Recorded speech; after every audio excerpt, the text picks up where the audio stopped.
RRI Palembang, kanal informasi dan inspirasi.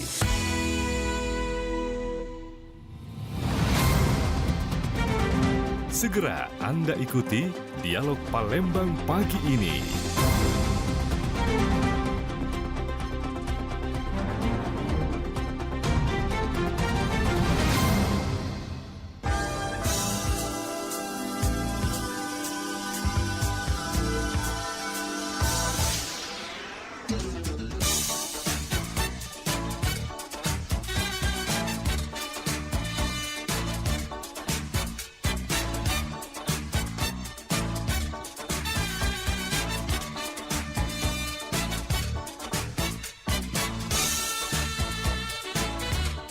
Ya, Assalamualaikum warahmatullahi wabarakatuh. Selamat pagi, pendengar Pro 1. Apa kabar Anda? Mudah-mudahan semuanya berjalan lancar aktivitas pagi ini.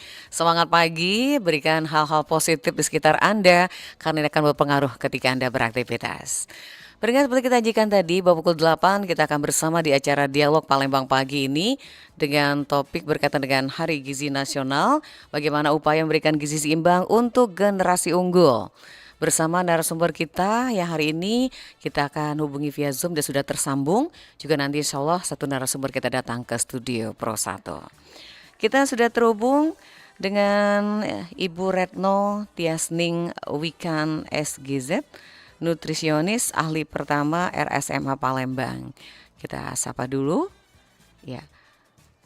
Assalamualaikum. Ya.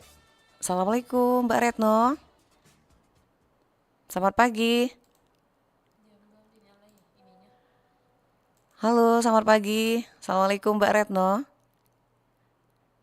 Sepertinya kita masih akan menghubungi narasumber kita via Zoom. Halo, selamat pagi. Ya, selamat pagi Mbak. Iya, rame kayaknya pagi ini ya. Baik. Mbak Retno bisa mendengar suara kita dengan jelas, Mbak? Halo. Ya, halo Mbak. Iya, suara Dengan kita bisa diterima dengan Mbak jelas? Nadia, ya. Iya, dengan Mbak Nadia di sini. Mbak Retno apa kabar? Baik Mbak Nadia. Gimana aktivitas Mbak pagi Nadia ini? gimana juga? Lancar semuanya? Lancar Mbak. Alhamdulillah, baik. Mbak Retno, hari ini kita berbicara soal Hari Gizi Nasional, bagaimana upaya kita memberikan gizi seimbang untuk generasi unggul. Nah, kita ingin tahu dulu dari Mbak Retno sendiri nih, mengenai program pemberian seperti makanan tambahan dalam meningkatkan status gizi masyarakat, khususnya anak-anak. Nah, sampai saat ini bagaimana nih menurut pandangan atau juga pantauan dari Mbak Retno sendiri? Ya. Iya Mbak, jadi untuk acara hari ini terkait dengan Hari Gizi Nasional, kami dari para dietitian ini kita memilih tema adalah pilih makanan bergizi untuk keluarga sehat. Nah, kalau kita gabungkan atau kita sambungkan dengan kondisi saat ini kita adalah untuk mempersiapkan agar generasi-generasi kita selanjutnya ini memiliki kondisi gizinya itu lebih baik, terutama karena kalau kita lihat sekarang adalah walaupun stunting berdasarkan hasil SKI itu memang ada penurunan dibanding tahun 2002 itu 1%, di 2023 itu, tapi hasil stunting itu masih di angka 21,5%. Nah, yang agak memprihatinkan adalah ternyata ada kelompok umur anak-anak yang mengalami peningkatan angka stunting itu sampai 1,7 kali dibanding sebelumnya, yaitu di angka umur anak 6 sampai 11 bulan sampai 12 bulan sampai 23 bulan. Jadi itu di antara umur MPASI awal sampai di 2 tahun anak lahir gitu. Jadi kita pilih tema ini supaya kita aware bersama-sama, kita perhatian bahwa makanan bergizi itu bukan hanya untuk anak, tapi juga untuk keluarga. Yang dimana kita menginginkan bahwa makanan ini bisa mencegah stunting, tapi juga mencegah timbulnya penyakit tidak menular di kemudian hari. Karena ternyata begitu kita lihat, itu yang namanya stunting tidak hanya di saat anak itu sudah lahir. Mhm. Ada anak-anak yang misalnya nih, oh kita temukan bayi dengan tinggi badannya itu kurang dari 48 cm nih. Iya. Nah, artinya ternyata di masa kehamilan si ibu tadi itu dia kekurangan gizi juga. Mhm. Makanya itu saya kalau dari saya sendiri ya itu sangat mendukung tentang program dari pemerintah yang dimana kan kita sedang menggalakkan program makanan tambahan untuk anak sekolah, Iya. untuk ibu hamil dan juga kelompok-kelompok yang berisiko gitu. Mhm. Baik, Mbak Retno, itu sudah disebutkan ya bagaimana usaha, untuk mencegah hal tersebut. Nah, kalau untuk peran keluarga memastikan anak-anak itu gizinya cukup, seimbang, nah ini bagaimana juga nih Mbak Retno? Karena keluarga sangat peran penting dalam untuk meningkatkan gizi yang seimbang ini, seperti apa Mbak Retno? Ya.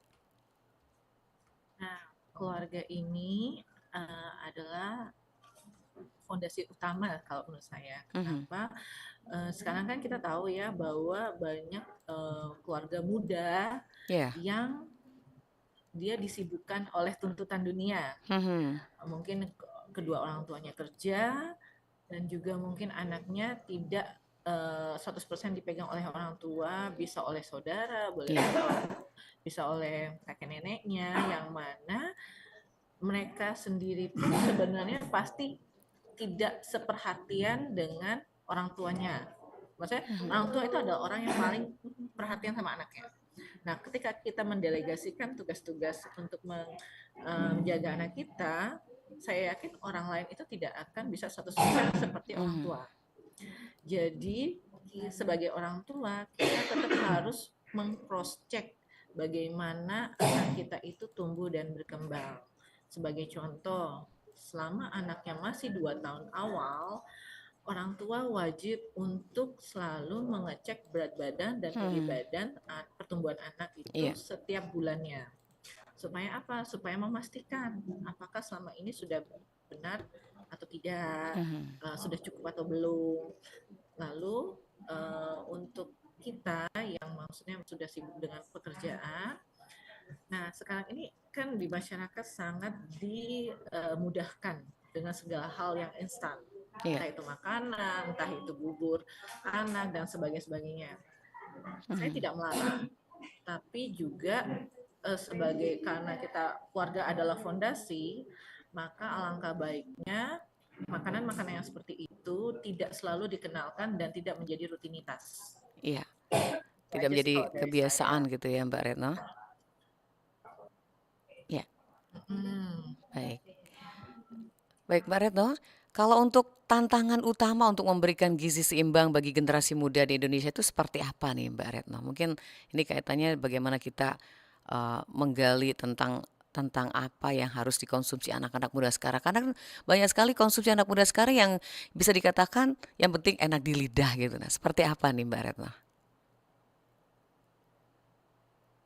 Ya, Ya. jadi kalau misalnya tantangan untuk anak, ini untuk generasi muda ya, Mhm. generasi muda ini ada yang sudah menjadi orang tua, ada yang masih dia remaja, kuliah dan sebagainya, dan juga dengan anak-anak yang masih dalam masa pertumbuhan.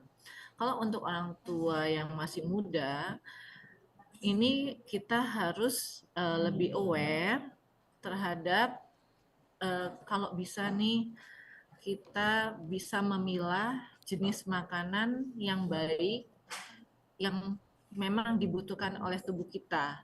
Kalaupun kita sudah terbiasa dengan kayak misalnya nih dia sudah terbiasa dengan segala makanan yang instan, itu kan dia full Mhm. sekali untuk segala rasa ya, dari rasa gurih, rasa manis, belum warnanya yang menarik. Iya. Nah, ini harus disadari bahwa makanan yang seperti itu akan mengancam untuk kedepannya, mengancam ibaratnya itu dengan risiko penyakit yang tidak menular seperti Mhm. jantung, diabetes mellitus, terus kanker, terus hipertensi.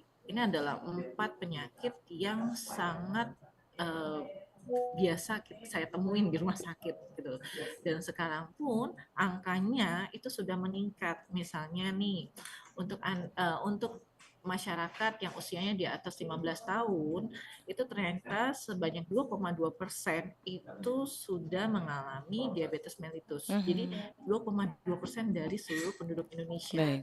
Artinya tuh bisa dihitung berapa banyaknya. Nah, terus ternyata 8% dari penduduk Indonesia di atas 15 tahun itu sudah mengalami hipertensi.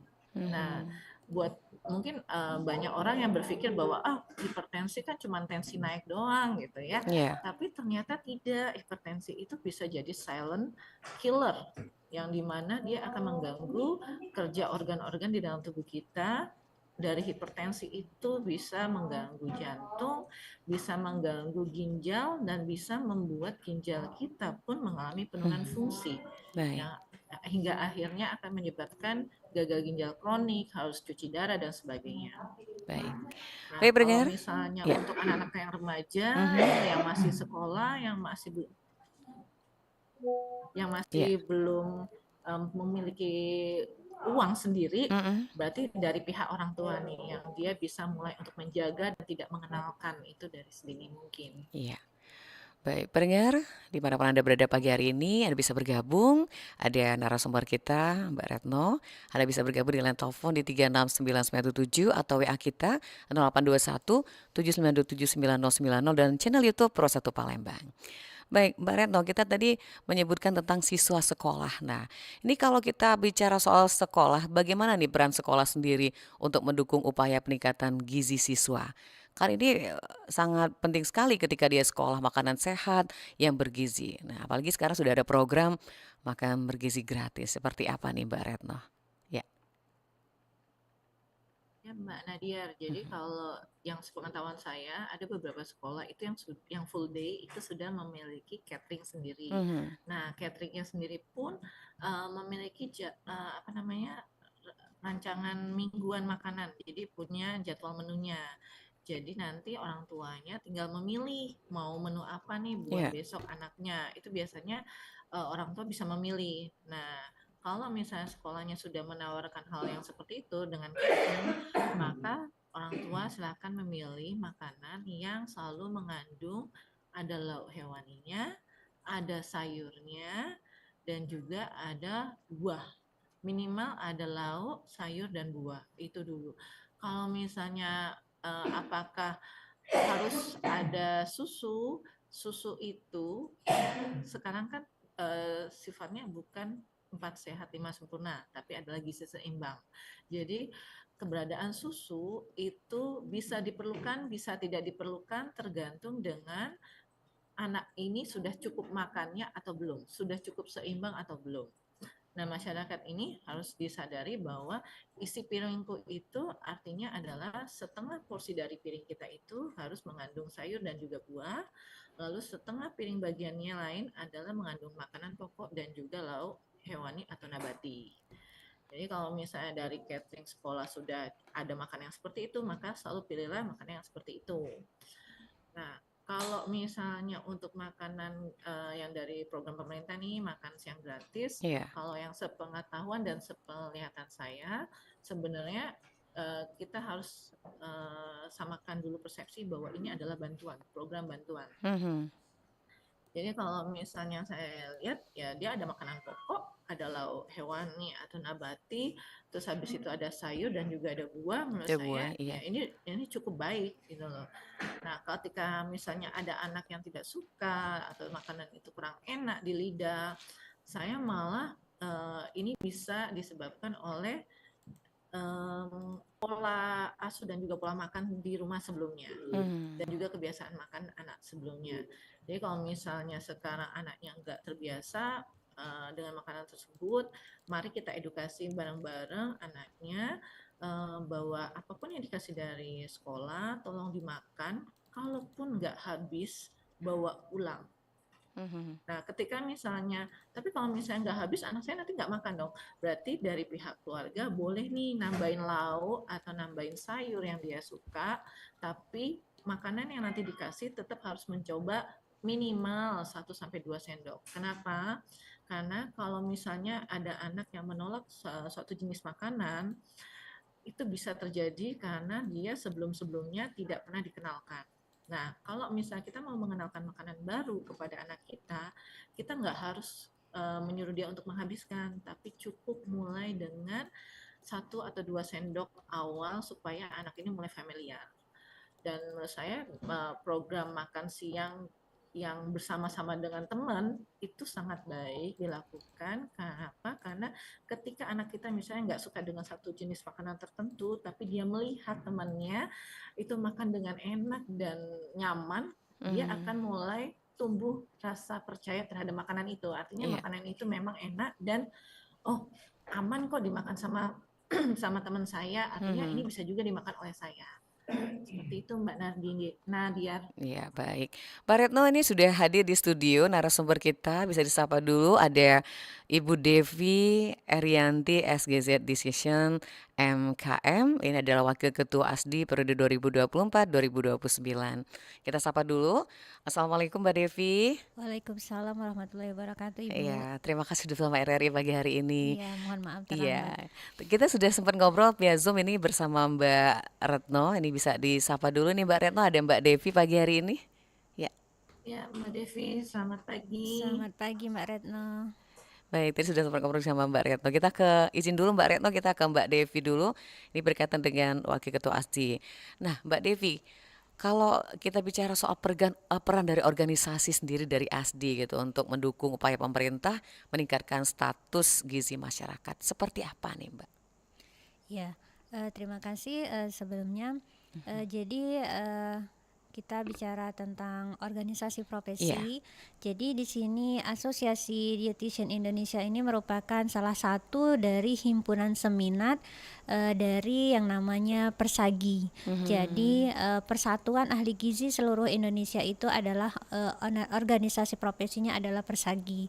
Di mana Persagi ini memiliki himpunan-himpunan seminat, salah satunya adalah Asosiasi Dietitian Indonesia atau ASDI yang memang lingkupnya adalah khusus ke rumah sakit. Iya. Seperti itu. Namun walaupun khususnya di rumah sakit tidak menutup kemungkinan, tidak juga serta-merta tidak melihat ke masyarakat ataupun yang lainnya, gizi lainnya, itu semuanya ikut terlibat. Nah, khusus untuk program yang dicanangkan pemerintah saat ini, ASDI memang sudah fokus berkoordinasi, berkolaborasi dan bekerja sama baik dari lintas sektoral maupun lintas program untuk upaya menjadikan generasi bebas stunting, kemudian mencapai gizi yang optimal seperti itu dengan prinsip menerapkan gizi seimbang. Jadi dari ASDI sendiri memiliki beberapa program baik itu di masyarakat maupun di rumah sakit. Jadi setiap program kegiatan ASDI ini kita sudah susun oleh Ketua ASDI yang pengurus periode ketiga kemarin. Jadi dalam 1 tahun terakhir ini, 1 tahun pertama kepengurusan ini kita memang concern untuk membuat gizi baik dari mulai siklus kehidupan ya. Jadi itu memang dari proses siklus kehidupan supaya zero stunting. Ya. Kemudian bagaimana kita mengedukasi ke masyarakat baik yang sifatnya akut maupun sudah kronik itu mengenai bagaimana gizi seimbang, bagaimana hidup sehat, bugar sehingga prestasi pun bisa tercapai baik itu dari anak-anak maupun sudah nanti remaja seperti itu. Baik, tadi program sudah disebutkan juga ya. Nah, kalau kita ingin tahu juga nih dari ASDI sendiri, bagaimana untuk ASDI sendiri melihat perkembangan status gizi masyarakat Indonesia nih dalam beberapa tahun terakhir? Nah, gambaran umumnya seperti apa nih? Iya, jadi masalah gizi itu sangat kompleks. Kompleks ya? Iya, ada masalah gizi malnutrisi, adapun gizi lebih. Jadi untuk malnutrisi itu banyak sekali, mulai dari adanya kekurangan energi kronik, kemudian stunting itu juga termasuk dari malnutrisi, kemudian penyakit-penyakit penyerta lainnya. Iya. Kemudian ada juga yang lebih menakutkan sebenarnya, ibaratnya silent killer. Jadi penyakit-penyakit yang Berbahaya gitu ya? ya kita lihat itu sepertinya sehat, Ternyata? ternyata tidak seperti itu. Misalnya kegemukan, Iya. obesitas, kemudian diabetes mellitus, kolesterol seperti itu. Nah, itu kan mengawali dari semua penyakit lainnya. Jadi mulai dari obesitas, maka akan muncullah penyakit-penyakit yang lainnya. Sehingga dengan hal seperti itu, peran ASDI, peran seorang ahli gizi, bagaimana caranya mengedukasi masyarakat supaya bisa menerapkan pola hidup yang sehat dengan menerapkan pola gizi seimbang, kemudian beraktivitas fisik, Iya. sehingga proses asupan yang masuk maupun asupan yang keluar itu bisa diseimbangkan. Seimbangkan, Seperti baik. itu. Kalau Mbak Devi sendiri melihat kalau generasi muda sekarang kan banyak makanan yang cepat saji, kemudian bisa dikatakan juga pengaruh teknologi modern. Nah ini banyak juga kasus-kasus seperti di daerah Jawa ini ada kabar kaum remaja ini terkena anemia tuh gara-gara makan yang namanya makanan olahan seperti seblak dan lain-lain. Nah kalau menurut Mbak Devi sendiri ini bagaimana? Ada perkembangan atau pergeseran nilai gizi atau memang edukasi belum sampai mereka pahami gitu? Ya, betul sekali. Karena sekarang kita beralih ke era digital. Iya. Dari generasi milenial ke generasi Z seperti itu, di mana semuanya serba instan. Serba insan, mau cepat gitu. Iya, betul. Sehingga kita melupakan yang namanya real food. Baik. Nah, Ditahan dulu Mbak Devi. Iya. Mohon maaf, ada pendengar mau gabung. Selamat pagi. Selamat pagi RRI. Selamat pagi, Ya, dengan Ibu. Ibu Eva di Piparis. Oh, pas banget. Tadi pertanyaan belum disampaikan ke narasumber. Bisa langsung aja nih Bu Eva. Silakan, ada Ibu Devi. Di via Zoom ada Mbak Retno. Ya. Iya, ini Ibu, ini kan tadi sudah saya sampaikan ke Mbak Nadiar, Ya. seperti makanan kayak seblak, dimsum, itu nilai gizinya itu seperti apa? Ya. Sudah itu untuk tingkatan umur, misalnya dari 0 sampai 5 tahun, ada nggak tingkatan gizi yang harus dikonsumsi oleh anak? Sudah itu untuk 6 sampai 10 atau sampai 17 tahun itu bagaimana? Ya. Yang terbaik yang harus kita berikan kepada anak-anak kita. Ini kan apalagi sekarang ini kan banyak yang makanan-makanan viral. Mereka ingin mencoba sesuatu yang bagi mereka itu baru, apalagi viral di medsos. Nah ini nilai gizinya itu bagaimana?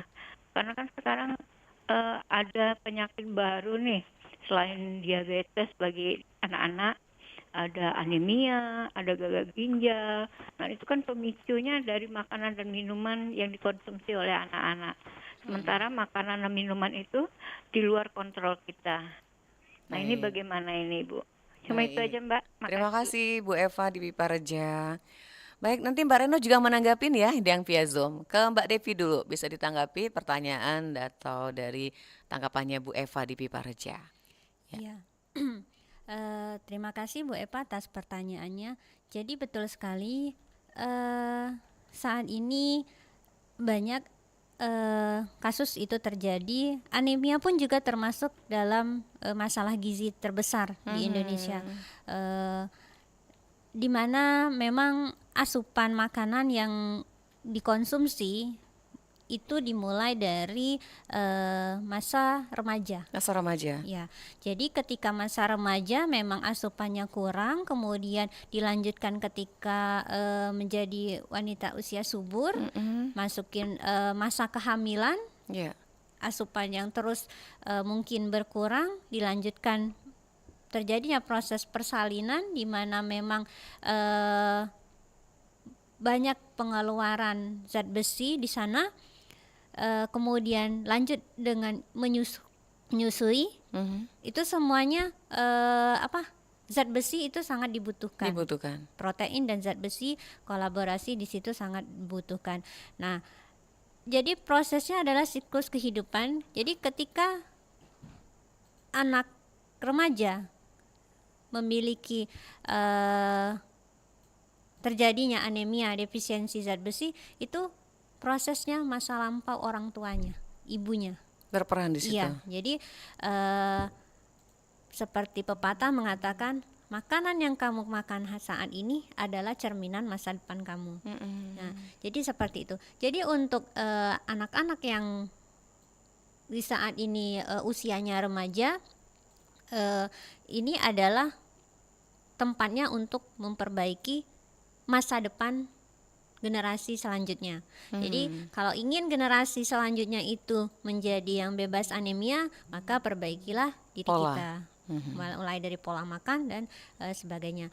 Jadi asupan yang dibutuhkan itu adalah protein dan zat besi. Di mana konsumsi protein dan zat besi akan efektif dan efisien jika dibarengi dengan konsumsi vitamin C. Jadi kalau misalnya kita konsumsi protein tetapi minumnya teh misalnya, maka itu akan dihambat. Nah, jadi asupan protein dan asupan zat besinya akan terhambat sehingga tidak maksimal masuk ke dalam tubuh kita seperti itu. Nah, kemudian untuk remaja putri kita kan juga mengalami menstruasi. Nah, di situ juga membutuhkan zat besi yang cukup. Sehingga memang program di sekolah-sekolah bahwa kolaborasi dengan puskesmas, tenaga kesehatan di sana, setiap anak SMP, mulai dari SMP, SMA yang sudah mengalami menstruasi itu ada kegiatan aksi gizi bersama, di mana itu juga ada konsumsi minum tablet zat besi. Nah, jadi pada saat remaja putri yang sudah mengalami menstruasi itu wajib sudah mengkonsumsi tablet FE satu hari. Satu tablet seperti itu. Kemudian dibarengi dengan makanan-makanan yang sumber protein. Kemudian dengan makanan instan, seblak, junk food yang saat ini memang itu makanan-makanan yang memang dirasakan gitu ya? enak sesaat. Tetapi juga bikin kecanduan. Nagih gitu ya. Iya, nagih. Seperti kita konsumsi makanan yang memang punya tesnya ada pengawet seperti itu memang sifatnya ketagihan. Nah, jadi boleh saja kalau mau konsumsi seblak. Tanpa meninggalkan kebiasaan yang lain. Cirinya seblak seperti itu, boleh kita konsumsi seblak tapi kita buat sendiri. Di rumah ya. Iya. Nah, apa komposisinya? Kan seblak itu banyak macamnya. Ada yang mie instannya, ada sayurnya, gitu. Kemudian ada cabenya gitu. Iya, cabenya yang banyaknya yang seperti cumi segala macam itu. Nah, makanan itu, laut lah ya. Kita bisa modifikasi dengan kita buat sendiri. Kita masukkanlah protein di situ. Misalnya ada ikannya, ada ayamnya, ada tahunya. Jadi di situ tetap jadi makanan sehat. Makanan kekinian tapi yang sehat. Iya, makanan kekinian tetapi sehat dengan mengurangi pengawet di sana. Kalau beli itu pasti pengawetnya tinggi, penyedap rasanya tinggi. Nah, kalau kita buat sendiri kita bisa mengukur kandungan jumlah dari pengawetnya. Kita bisa hanya menambahkan gula, garam, ataupun misalnya mau memberikan penyedap tapi penyedapnya yang kaldu alami. Jadi di sini adalah peran seorang ibu dong ya, Mbak Devi, harus bisa kreativitas gitu. Betul, supaya anaknya tidak membeli, ibu buat sendiri di rumah seblaknya. Baik, Mbak Retno bisa mendengar? Iya, Mbak. Silakan.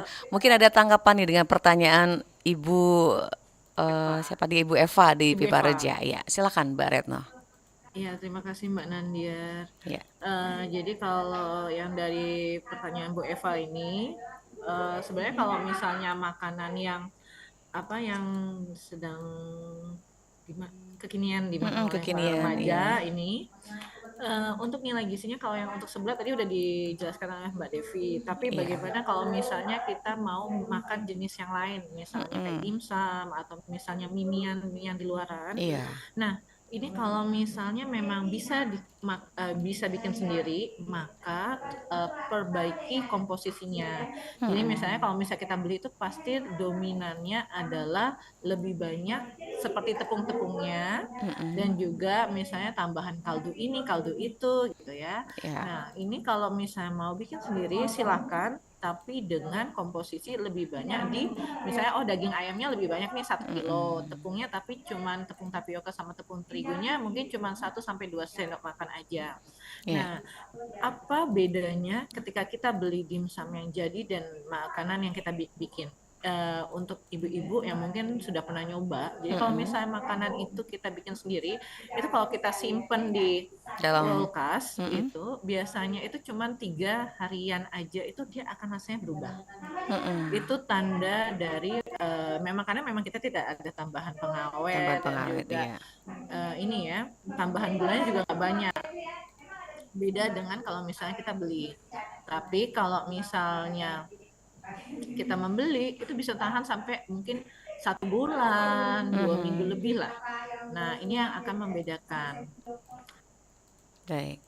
Ya. Baik, terima kasih Mbak Retno. Bisa Nah, lanjut? terus habis Ya. itu untuk tingkatan gizi yang dikonsumsi untuk anak 5 bulan ke bawah sangat disarankan proporsi protein hewani dan juga makanan pokok itu harus seimbang. Jadi kemarin juga sempat nih ada, jadi karena anaknya sempat GTM, maka si ibunya ya udah deh, yang penting bisa dikonsumsi sama anaknya, kita kasih yang lembut dan tidak bertekstur. Ya. Nah, akhirnya protein hewaninya itu kurang sekali dan anaknya sudah anemia. Padahal dia masih belum remaja ya, masih di bawah 5 tahun. Nah, yang seperti ini harus jadi perhatian untuk para ibu dan juga orang tua yang sudah mulai memberikan MPASI bahwa protein hewani harus selalu ada di setiap makannya mereka. Minimal 2 sendok. Jadi kalau misalnya bingung dengan MPASI berapa banyak protein saya, kurang lebih 2 sendok makan untuk proteinnya aja itu harus ada. Nanti kalau misalnya mau ditambahkan dengan lauk nabati dan juga sayur itu silahkan. Yang sayur paling nggak minimal 1 sendok. Jadi ini akan untuk melatih anak kita mau untuk makan yang lain. Baik. Seperti itu. Iya. Terima kasih Mbak Retno. Baik, kita ke pendengar. Ini ada Ibu Santi di Pelaju. Ini ada pertanyaan nih lewat WA. Kandungan gizi seperti apa yang harus dikonsumsi anak usia 10 sampai dengan 17 tahun? Apakah ada yang tidak boleh dimakan untuk tumbuh kembangnya? Nah, ini Mbak Devi juga nanti Mbak Retno menanggapi. Silakan, ini Ibu Santi di Pelaju. Ya, terima kasih Bu Santi. Untuk usia 10 sampai 17 tahun itu masih usia tumbuh Tumbuh kembang. kembang ya. Jadi semua makanan itu boleh dikonsumsi oleh anak-anak, harus tetap dengan kandungan karbohidrat kompleks, protein, lemak, vitamin dan mineral yang cukup, karena semua bahan makanan itu berbeda komposisi zat gizinya. Iya. Jadi harus ada kerjasama antara bahan makanan sehingga semuanya dapat mencukupi kandungan gizinya. Jadi memang dalam makanannya itu harus konsep gizi seimbang tadi, ada karbohidratnya, ada proteinnya, ada vitamin dan mineralnya dalam sayur dan buah. Untuk sayur dan buah itu ibaratnya Pak Polisi dalam tubuh kita. Iya. Ya, jadi mereka yang mengatur proses keseimbangan tubuh kita seperti itu. Jadi kalau misalnya ada nih yang cuman makan karbo sama protein aja, sayurnya nggak ada gitu. enggak gitu kan. Baik. Nah itu ibaratnya kalau lalu lintas, kalau nggak ada yang mengatur itu akan kacau. Seperti itu. Nah, iya, maka itulah proses yang akan terjadi dengan tubuh kita manakala kalau itu terjadi kepanjangan. Iya. Ya. Nah, jadi untuk anak yang umur 10 sampai 17 tahun tadi konsumsilah makanan yang memang semuanya diperkenalkan. Iya, Jangan sampai nanti pada saat sudah dewasa dewasa. banyak pantangan. Mm-mm. Pantangan artinya bukan alergi ya. Pantangan Karena? itu karena kebiasaannya tidak pernah mengkonsumsi itu, sehingga dia pantang. Baik. Beda kalau dia alergi. Kalau alergi memang dia nggak bisa makannya. Kalau dia makannya akan terjadi sesuatu dalam tubuhnya. Jadi kalau bisa semuanya diperkenalkan ke anak-anak supaya dia tahu, oh ini rasanya buah ini, oh ini rasanya ikan ini, seperti itu. Nah, kemudian untuk yang dibatasi lebih ke GGL, gula, garam, dan lemak. Jadi memang konsumsi gula itu tidak melebihi batas yang dianjurkan. Iya. Ya, jadi gula itu hanya ditambahkan pada saat memasak sebagai bumbu, Mm-mm. tidak lebih dari 10 gram. 10 gram satu hari. Iya. Kemudian minyak juga penggunaannya juga tidak melebihi. Kalau bisa dalam satu memasak itu salah satu, misalnya lauknya yang digoreng, sayurnya tidak ditumis, misalnya sayurnya di bening atau apa seperti itu. Jangan semuanya Jadi, ditumis dengan iya, minyak ya. belum lagi nanti tambahan gorengannya yang banyak kan. Nah, jadi Baik. konsumsi lemaknya juga sangat banyak. Itu kemudian garam juga harus dikurangin karena garam ini banyak. Bukan Ya. hanya saja pada saat kita memasak dikasih garam, tetapi pada bahan makanan yang pengawet, Sudah bahan mengandung, makanan instan itu lebih tinggi kandungan Kandungan garam natriumnya. atau natriumnya. Iya. Nah, itu justru yang menyebabkan ketika sudah berusia dewasa tidak terdeteksi, tetapi ternyata setelah diukur tekanan darahnya tinggi. Baik. Kemudian Ya. itu juga dengan gula. Gula paling banyak pada minuman-minuman kaleng, Kaleng ya. bersoda. Baik. Ya. Jadi kandungan gulanya tidak banyak dimakan, ternyata banyak dikonsumsi dari makanan-makanan yang instan. Ya, Sehingga itu memang harus yang dibatasi. Ya, terima kasih Mbak Santi di Pelaju yang sudah bergabung. Mungkin Mbak Retno ada tambahan sedikit, Mbak? Ya, saya izin nambahin dari yang Mbak Devi sudah jelaskan, yang kalau misalnya Bapak Ibu itu bingung, misalnya anaknya sudah mulai remaja, tapi bingung apa sih yang harus dihindari.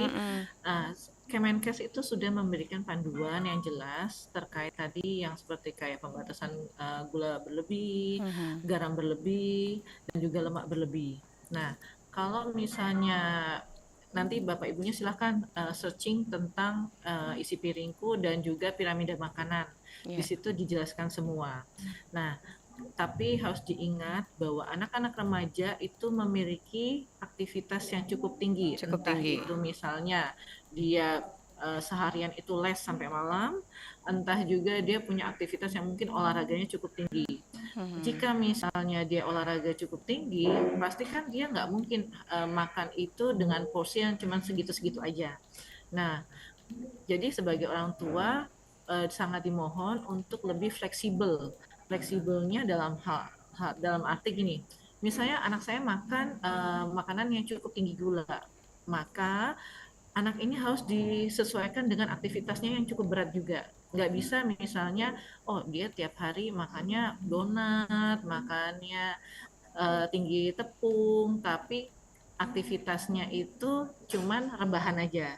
Nah, yang seperti ini nih yang harus dijadikan perhatian untuk para orang tua, karena untuk kita ngomongin tumbuh kembang itu tidak cuma tentang makanan, tapi ada faktor lain seperti yang tadi aktivitas, terus juga jam tidur dan sebagainya.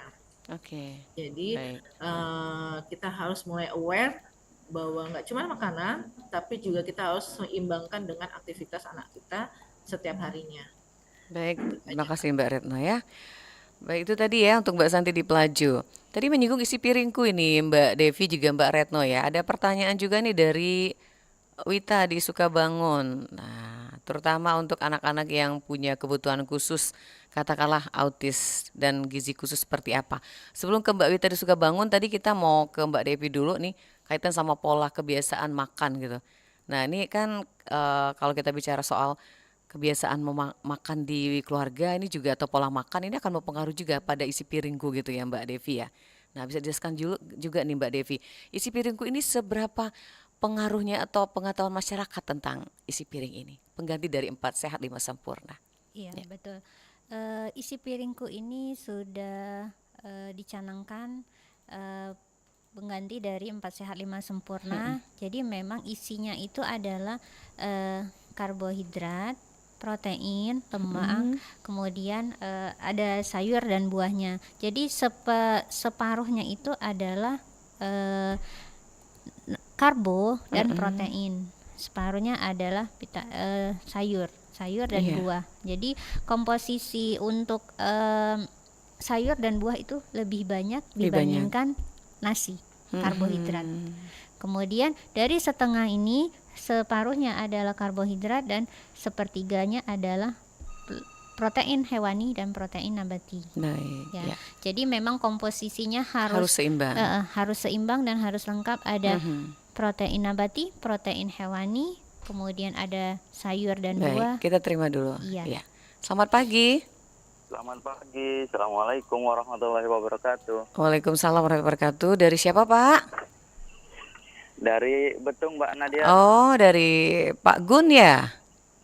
Ya Mbak, Ya, silakan Pak Gun. Ada 2 narasumber kita berbicara soal gizi yang seimbang. Silakan. kalau saat ini sih agak miris juga Mbak, apalagi kan dari anuan kebaru itu anak-anak di bawah umur banyak yang kena gagal ginjal. Iya. Nah Baik. itu kan dari minuman yang kemasan itu, Mm-mm. mungkin dari pemerintah juga harus beri perhatian lebih lah kan. Iya, baik. Itu. Sudah itu kalau dari pengalaman pribadi juga Mm-mm. saat ini seperti teman-teman itu kan lebih memilih rokok daripada makan. Iya, iya. Itu Oke. jadi Itu edukasinya harus lebih lebih gencar ya. gencar dari Baik. usia dini lah hitungannya Iya. kan. Apalagi pernikahan dini juga udah banyak, Mm-mm. jadi efeknya kemana-mana. Baik. Itulah Iya. sepertinya unek-unek saya Mbak Nadia. Ya, terima kasih Mas Gun di Betung. Yuk, Selamat Assalamualaikum. aktivitas. Waalaikumsalam warahmatullahi wabarakatuh. Nah, ini penting juga nih. Gagal ginjal banyak remaja yang mengalami. Nah, ini mungkin banyak harus peran pemerintah. Seperti apa nih yang ditanyakan Mas Gun? Ya, silakan Mbak Devi, nanti Mbak Retno juga menanggapi. Iya, terima kasih Pak Gun di Betung. Baik, ini akan jadi perhatian dari ASDI untuk bisa memberikan edukasi kepada masyarakat mengenai gizi dan perannya terhadap penyakit-penyakit yang saat ini memang sangat-sangat krusial ya, mulai dari gagal ginjal pada anak, diabetes mellitus pada anak yang sudah saat ini sudah luar biasa, sehingga ibaratnya tuh penyakit yang sangat menakutkan, lebih menakutkan dari penyakit kanker seperti itu, karena di usia muda sudah Terkena terkena penyakit. penyakit tersebut. Memang perlu edukasi kepada masyarakat, kepada calon ibu, calon pengantin. Ini juga bukan hanya ibu saja perannya, jadi peran ayah juga, karena kalau tidak ada kerjasama antara ibu dan ayah, maka keluarga juga tidak akan bisa berjalan dengan baik. Pemilihan makanan instan Iya. sebenarnya dalam kemasan, jadi kita sebagai konsumen juga harus bisa cermat ketika membeli sesuatu. Oke. Di belakang kemasan itu pasti ada komposisi nilai gizi, dan ada di bawahnya adalah perhatian. Nah, di situ sudah dituliskan tidak cocok untuk diberikan kepada anak usia di berapa bawah gitu. 2 tahun Iya. atau 5 tahun atau di bawah 1 tahun.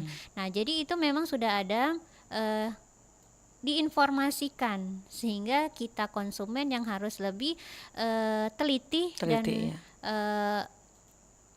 dalam memberikan makanan itu kepada anak-anak. Baik. Kemudian kebiasaan dalam keluarga tidak untuk sering jajan. Kalau kita memang terbiasa jajan, maka anak juga akan terbiasa jajan. Mengikuti jejak orang Iya. tuanya ya. Jadi kalaupun misalnya kita mau membelikan anak, kita belikan saja makanan itu stoknya di rumah, bukan anak yang dibawa untuk jajan di minimarket atau di mana seperti itu, sehingga tidak diberikan kebebasan pada anak. Baik. Kamu mau apa, ambil. Tetapi kita sebagai orang tua yang Harus tetap memantau mengarahkan, mengarahkan, iya. ini yang boleh, ini yang tidak boleh. Baik, ya. Seperti itu. Baik, Mbak Retno, mungkin ada tambah sedikit Mbak Retno? Ya Mbak, jadi kalau misalnya ini saya menjawab mungkin tadi yang ada pertanyaan tentang anak-anak ABK ya Bu ya, boleh ya. Jadi kalau yang untuk isi piringku untuk anak-anak ABK mungkin disesuaikan. Yang spesial Karena ini ya, punya kebutuhan khusus ya? yang punya Iya. kebutuhan khusus, karena kalau misalnya memang dari dokter untuk anaknya tersebut itu memang ada hal-hal yang harus dihindari mungkin supaya anaknya tidak jadi hiperaktif dan sebagainya, monggo. Iya. Tapi balik lagi bahwa sebenarnya kalau untuk anak-anak ABK itu biasanya tidak sama dengan antara anak satu yang ABK dengan anak ABK yang lain. Yang lain, ya. Jadi kalau misalnya dia masih bisa semuanya, ya nggak masalah memakai dengan si pedoman isi piringku. Baik. Tapi kalau misalnya memang dari pihak dokter anaknya sudah menyarankan, silahkan dikurangin untuk beberapa jenis, karena makanan pokok itu yang mengandung karbohidrat itu tidak selalu nasi. Baik. Ada singkong, ada kentang dan sebagainya. Ya. Lalu untuk yang tadi menanggapi dari Bapak Gun Iya, ya. sebentar Mbak Retno ditahan dulu Mbak, ada pendengar kita bergabung, selamat pagi. Assalamualaikum. Waalaikumsalam warahmatullahi wabarakatuh. Iya, langsung Oma Ana, kedua narasumber kita. Terima kasih Mbak Nat. Assalamualaikum warahmatullahi wabarakatuh, ibu-ibu narasumber. Mau bertanya Bu, Iya. jadi susu bubuk yang dijual di supermarket yang diperjualbelikan gitulah susu bubuk, soalnya kan zaman sekarang ini baru lahir udah dikasih itu minum susu sapi katanya. Iya. Itu termasuk gizi baik enggak Bu ya? Susu itu ya aja, Oma Bu. ya, susu Iya, saset terima ya. kasih. Baik. Assalamualaikum warahmatullahi wabarakatuh. Waalaikumsalam warahmatullahi wabarakatuh. Silakan Mbak Retno ditanggapi, lanjutkan tadi tentang terkena gagal ginjal remaja ya, anak generasi muda. Jadi kalau yang tadi kan sudah ditambahkan oleh Bu Devi ya, sudah dijelaskan. Nah, jadi kalau untuk terkait dengan yang masalah ginjal, memang banyak yang ibaratnya ke-trigger, jadi dipicu oleh minuman-minuman yang kemasan. Tapi minuman kemasan yang seperti apa, itu kadang tidak selalu yang bergula. Maksudnya ada gulanya, tapi juga ada hal-hal lain di dalam itu yang menimbulkan permasalahan di ginjal. Nah, yang beberapa kasus yang ada di rumah sakit saya yang terjadi adalah mereka hanya minum itu saja dan kurang minum air putih. Nah, jadi kebiasaan minum air putih ini seharusnya dari kecil itu sudah dirutinkan. Oke. Jadi kalau misalnya kita mengacu lagi kepada isi piringku, itu selalu ada anjuran bahwa dalam sehari minimal itu 8 gelas. Minimal itu 8 gelas itu dengan hitungan minimal 2 liter. Nah, ketika kita punya anak yang lebih gemuk misalkan, itu harus lebih lagi. Jadi semakin anak itu gemuk, semakin lebih banyak yang dia harus minum supaya dia tidak beresiko dehidrasi. Nah, kalau misalnya sudah dia minumnya udah banyak, tapi makanannya masih yang seperti itu, bisa juga terjadi gagal ginjal karena kegemukannya. Jadi ada juga kasus yang dimana anak tersebut obesitas dulu, terus hipertensi, lalu menyerang ke ginjalnya. Jadi kalau misalnya bagaimana kita harus mengaturnya, itu ya kita mengubah diri kita dulu sebagai contoh untuk anak-anak kita. Baik. Baru kita mengubah sekeluarga. Baik, ya, makasih Mbak Retno. Kita ke pertanyaannya Oma Ana ke Mbak Devi nih. Susu, tadi disebutkan ada susu saset ya. Nah itu bagaimana? Dianjurkan atau seperti apa nih Mbak Devi? Iya, terima kasih Bu Ana. Jadi memang untuk usia 0 sampai 6 bulan itu adalah ASI yang paling utama. ASI ya. Iya. Jadi kita ASI yang utama, kemudian kalau memang ASInya tidak mencukupin, baru menggunakan susu formula. Ya, untuk susu saset itu sebenarnya bukan susu, Itu apa? Kayak creamer Creamer. kental manis judulnya. Makanya kemarin sempat ada perdebatan ya. Iya, dan akhirnya berubah namanya, bukan susu, akhirnya bentuknya adalah creamer kental manis. Iya. Jadi itu memang tidak disarankan Tidak untuk disarankan. anak di bawah 2 tahun, karena kan sistem pencernaan anak-anak Belum. masih belum maksimal. Baik. Jadi diusahakan yang terbaik itu adalah ASI. ASI. Ya, Iya. karena di dalam ASI mengandung banyak komposisi nilai gizi yang lengkap, kemudian ada antioksidannya untuk anak-anak, sehingga itu bisa menjadi penangkal utama kalau misalnya anak-anak mudah terkena penyakit. Jadi Baik. kalau anak-anak yang diberi ASI itu cenderung lebih Kebalannya ya. iya, Imunitas. kekebalannya tingkat tinggi, kemudian tingkat sakitnya lebih rendah, Lebih rendah, ketimbang baik. anak-anak yang memang dari lahirnya mengkonsumsi susu formula. Susu formula. Tetapi itu juga tidak semuanya, kembali juga ke daya tahan tubuh anak sendiri. Dan Baik. kalaupun misalnya tidak mesti harus pakai susu untuk anak. Jadi ketika dia 0 sampai 6 bulan ASI, dilanjutkan dengan makanan pendamping ASI. Nah, ketika makanan pendamping ASI itu bukan berarti susu formula saja. Jadi bisa ditambahkan dengan jus buah. Iya, yang lebih sehat Iya, ya dari alam jadi, gitu. Kembali lagi tadi real food. Jadi buah, sayur, lauk itu bisa dijadikan bubur, dijadikan tim untuk diberikan ke anak sesuai Baik. dengan umurnya. Ketika dia 6 sampai 12 bulan yang seperti apa, 12 bulan sampai 1 tahun ke atas itu sudah berubah menjadi makanan padat seperti Iya. orang dewasa. Baik, Jadi bisa kita terima dikonsumsi. pendengar dulu. Selamat pagi. Selamat pagi Mbak Nadia. Ya, Ibu Dewi, silakan karena waktunya mungkin langsung ke pertanyaan saja, Ibu Dewi. Iya. Ini selamat pagi ya Ibu-ibu narasumber ya. Iya. Ini saya mau tanya nih ya Bu ya. Ini ada anak umur 3 tahun lebih. Nah dia itu ini apa? Kalau makan itu nggak bisa makan nasi. Jadi makan nasi itu di blender. Pokoknya banyak yang di blender. Apakah kira-kira makan nasi sama lauk yang di blender itu apakah masih ada nilai gizinya apa enggak itu? Oke, Iya. baik. Itu Itu aja, Bu, saja. ya. Terima kasih Bu Dewi. Ya. Assalamualaikum warahmatullahi wabarakatuh. Waalaikumsalam warahmatullahi wabarakatuh. Nah, ini nanti Pak Reno juga menanggapi. Silahkan, ini bagaimana? Iya. Yang di blender gitu. Ya, ini pasti ada sesuatu dengan anaknya sehingga Harus di blender ya? harus di blender seperti itu. Tidak masalah, tidak akan mengurangi nilai Nilai gizi. gizinya dengan tekniknya ketika di blender ataupun dia utuh. Tetapi proses memasaknya yang akan Ya. bisa menyebabkan kehilangan Nilai gizi. nilai gizinya. Kalau misalnya nasi di blender, ayamnya di blender, ikannya di blender, tidak masalah. Selagi itu bisa dimasaknya dengan cara yang tepat, dengan baik, kemudian pengolahannya dengan baik, maka kandungan komposisi gizinya juga akan tercukupi. tercukupi. Sesuai juga dengan standar porsinya. Ketika Baik. anak umur 3 tahun,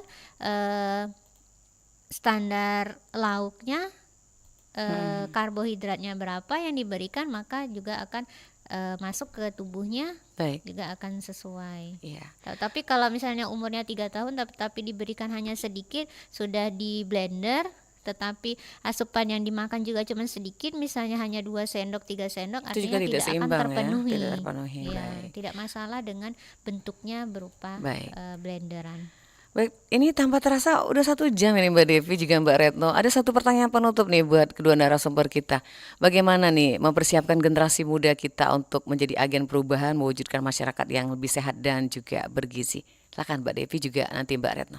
Iya, baik, untuk semua pendengar, jadi pilihlah makanan yang bergizi untuk keluarga kita, kemudian kembali ke alam, perbaiki diri kita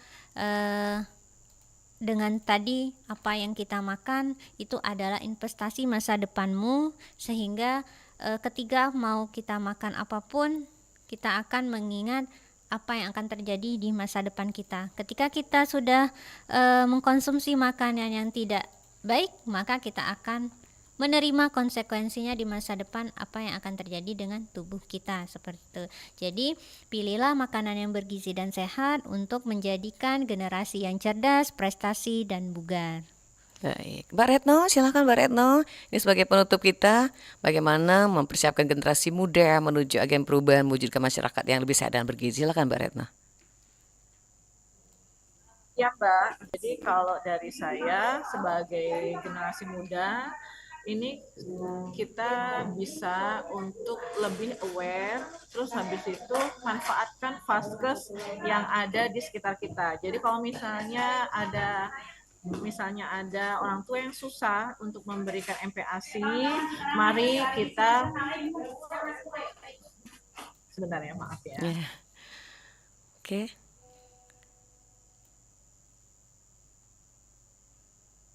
Baik, dilanjut Mbak Retno.